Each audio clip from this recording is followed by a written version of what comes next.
afternoon to you. I trust you're doing well from wherever you're tuning in. This is the QTV by Liz Njoga, and I'm of course your presenter Liz Njoga. Now today we are live from Dubai, United Arab Emirates. This is the city with the world's leading skyscrapers. Yes, that's the home to the Burj Khalifa, the tallest building in the world. And today on set we have somebody who has seen it happen, somebody who is right in the mix when it comes to construction beautifying of the city. Would you like to join us on set, please, Mr. Mubi? You're not ready for what's coming in. Thank you very much. Thank you very much. My God, that looks a little bit bad. Would you like to? I know it's all very safe, but please go on. It's okay. That's okay. part of safety, guys. So welcome on the show. Thank you. Take a minute and tell us how safe we are in this city, in this coronavirus situation. Well, first and foremost, I must really appreciate the Dubai health authorities. Okay. Because they've taken some very proactive steps to handling safety and health in the construction industries. It's very, very clear, you know, to show up on something like this. Let me try that. I feel a little bit more secure. So we're gonna have that, and maybe you can walk us through after telling us your name on how it has been in construction and safety in general in United Arab Emirates. Okay, right. I'm gonna do that right after I get you a drink. Oh, what a gentleman! I did not see that coming. All right, so thank you very much. You're welcome. Toast to honoring our invitation to appear on the show. Thank you. Okay, take a minute and tell us who you are. Yeah, my name is UBONG. I'm a safety engineer. Very clear. And I'm a construction safety specialist. All right. So we take care of the people doing the construction to make sure the environment is safe, their health is assured, and their safety is guaranteed. Wow, that's a lot of responsibility right there. Yeah, it is. It sort of makes you feel like I'm a guardian angel. Which I believe you are.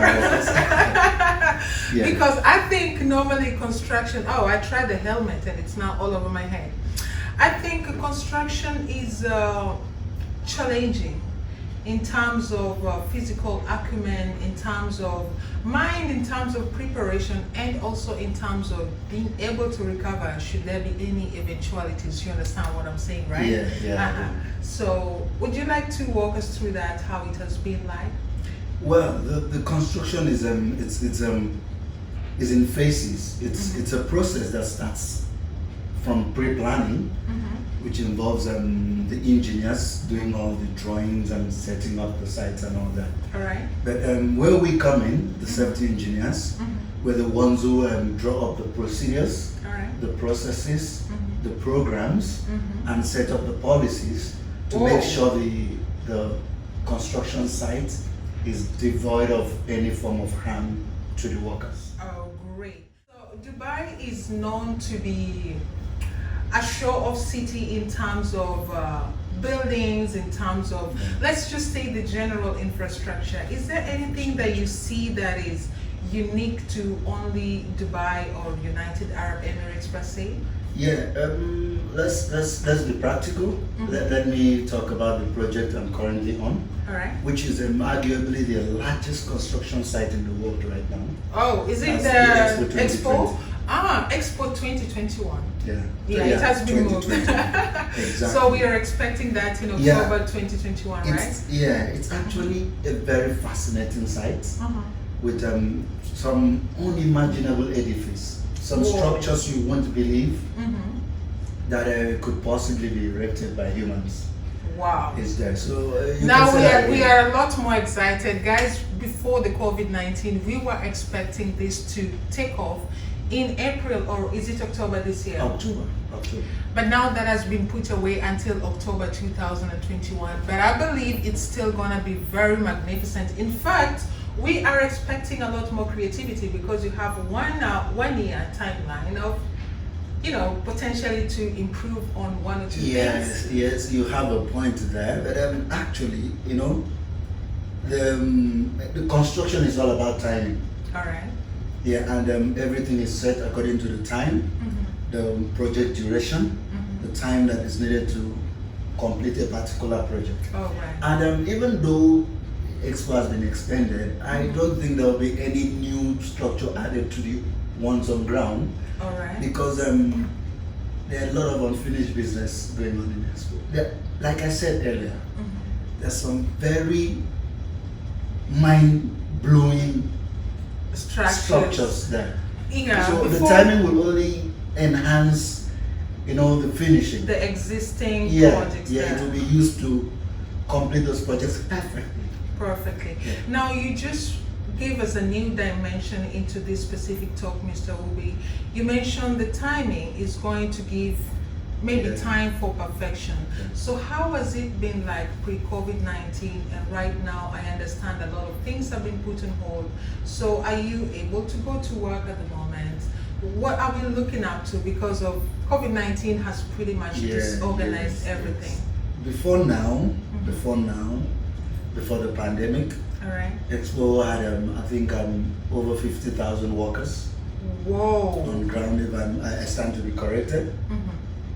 And over 100 or close to 100 companies operating the individual, which have all been packed at the moment. Exactly. So it was like the hub of all the construction. That was where majority of the workforce in Dubai was.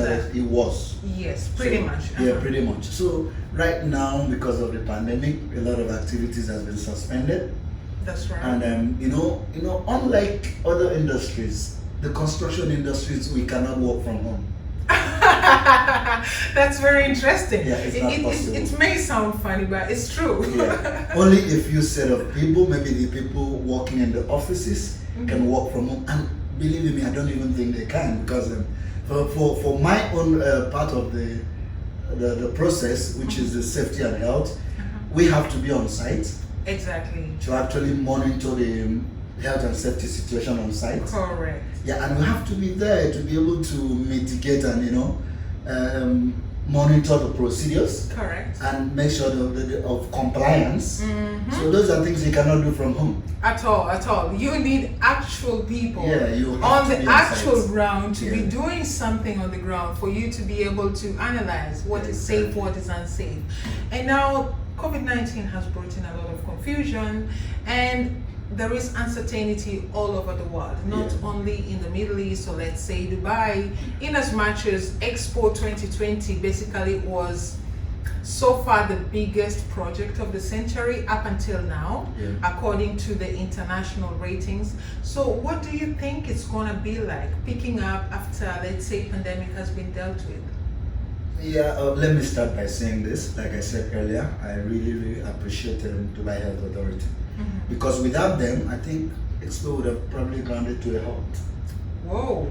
Because they had to come up with speedy measures, control measures for the COVID-19. Correct. Because interactions on site is almost, it's like, you can't keep the safe distance, yeah, first of all.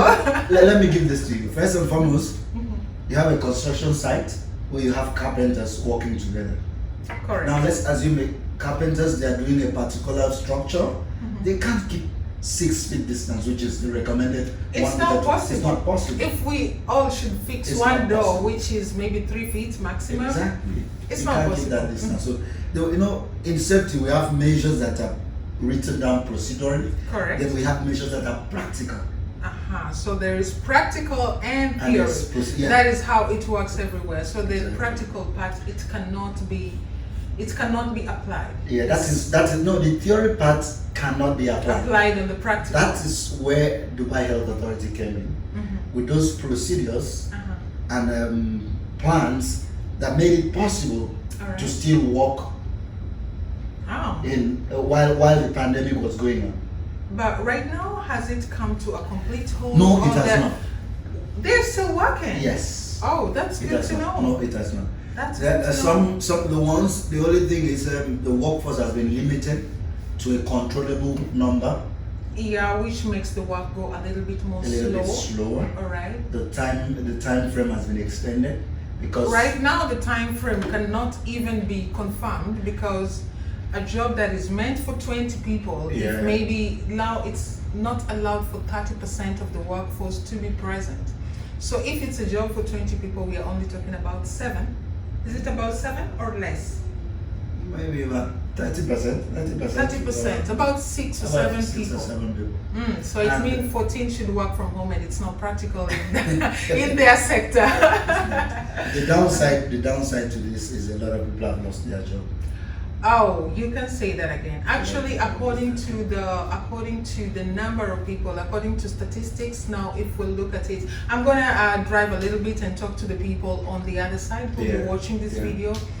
The initial forecast was up to 400 million people to lose their job. That's people who are in formal sector, people who are exposed to have, you know, things like formal way when it comes to insurance for their jobs, when it comes to proper setup in benefits and in returns. We are not talking about the unofficial, like small vendors in the street or something, or markets. And now the figures has hit 1 billion. That is 250% of the initial forecast. And now it is continuing, because the original prediction of how the pandemic may last, or the time to control it, was maybe given up until June. And now we are in July, and there is a second wave in most of the countries. So that may continue for a while. Statistically, and from the review of the specialists, the virologists, we're bound to spend the next 2 years with COVID quite here with us.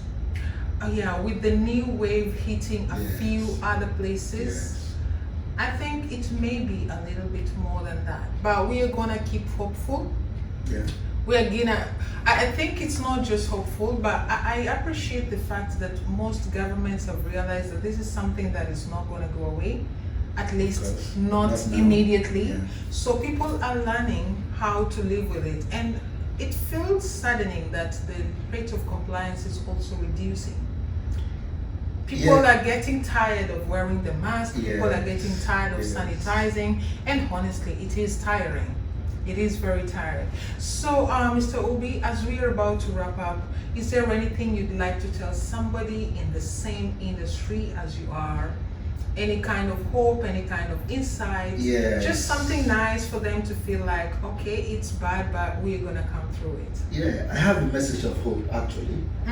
We all need that. So because I personally believe, like every other thing that has come and seen the world and left it for us, correct, COVID will do the same. That's it right. Will come and go. Now the good news is this. You see, the construction projects have already been laid out, plans have been made for them, so they cannot disappear. That's right. So basically, no matter how long it takes, those projects are gonna be done, and people will get back their jobs. People will get back their jobs. So if you are somebody out there who you are affected by COVID-19, I believe this message of hope reaches to you, and it does not take long for it to manifest on our lives. For those of us who have lost our jobs, for those of us who are worried that things may turn out upside down in the future, we are hoping that things are gonna be all right. So thank you so much, Mr. Obi, for showing up on our show. It's been great having you. And remember to keep safe, guys. Make it this because I love to be safe. Thank you very much, and have a wonderful afternoon. Thank you too.